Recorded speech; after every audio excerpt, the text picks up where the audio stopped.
Hey guys, quick video here. This is Dre, aka Gray Dad Gear on Instagram, and I'm with my friends over at Siwash Sports. And a lot of guys have been complaining about some of the various issues with Canadian firearms, and yeah, so here to dispel all that, I'm here with some of my good friends. Do you want to tell everybody at home who we're working with today? Good morning. I'm Clyde at Siwash Sports. I'm the armor and the gunsmith here. We're currently looking at my own personal R18.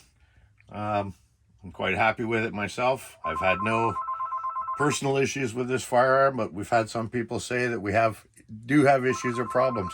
I like to go over a couple of things to make things nice and simple for people so they have no issues with this firearm and have a good time working with it all the time.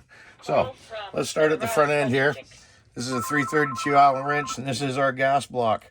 Quite often when this firearm comes from the factory, it's set for 55 grain ammunition, which I commonly use by HSM myself.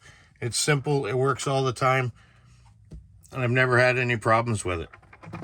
So that being said, this gas block is set to a turn and a half out of its primary setting.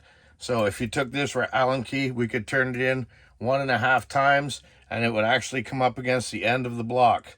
So I've turned it out so that there is a single point of reference on the gas key itself. There is a little collar. I don't know if you can see it with the light that's there, but when you see that little collar, that is your stop point. Secondary issues with this has been the gas block actually walking forward. The simple fix to that are these two nuts that are under here. They are supposed to be torqued from the factory to 60 inch-pounds. Occasionally, that torque will not be sufficient. You have to reset the block and reset the torque. You shouldn't have any other issues with the gas block or the operating function from that point. Maintain that the gas piston itself is straight. You have a little bit of grease on your gas piston spring. Never keep that absolutely clean. Make sure it's got a little bit of goo in there. Okay, we're going to go inside this beautiful firearm.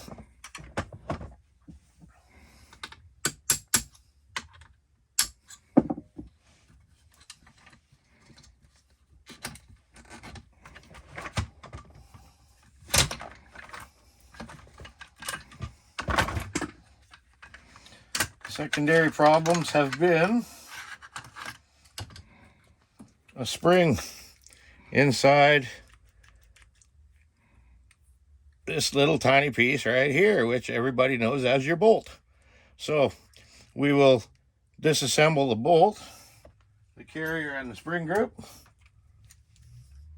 so that everybody can see what we're looking at. So the R18 has a rear spring and a forward spring. Occasionally, with repetition of this bolt being hammered back and forth, what will happen is the leading edge of this spring right here will start to flare and roll over. When it flares and rolls over, there's not enough tolerance for the actual running space for the bolt to move cleanly inside the carrier group. So we replace this spring and everything runs as it should wonderfully all over again. Wonderful. So again, guys, if you don't know how to go take apart your rifle, if you don't know how to go clean your rifle, maybe you should get educated on how to actually go get it done. But in our honest to God opinion, you heard it from multiple gunsmiths, the R18 is a very reliable firearm here. Great for sport shooting and in some cases even hunting. So last question, ammunition choice. You generally want to go stick to one, correct? Most of the time, yes. If you find something that your rifle shoots well, stick with it. If you find that you can't find that simple sourced ammunition all the time, then you have a little bit of growing room. Predominantly, most factory ammunition nowadays runs along the same basis, the same grain, the same load. So it's just tuning your rifle to whatever you choose to shoot. Wonderful. And there you have it, guys. Here's the R18, of course deconstructed, but my friend, thank you so much. I do want to thank you for doing this quick video with us. And again, if you have any questions or concerns, make sure to hit up your local gunsmith. Definitely check out Siwash Sports here. They have the R18 available here in BC. And aside from that, guys, we'll check you out later. Take care.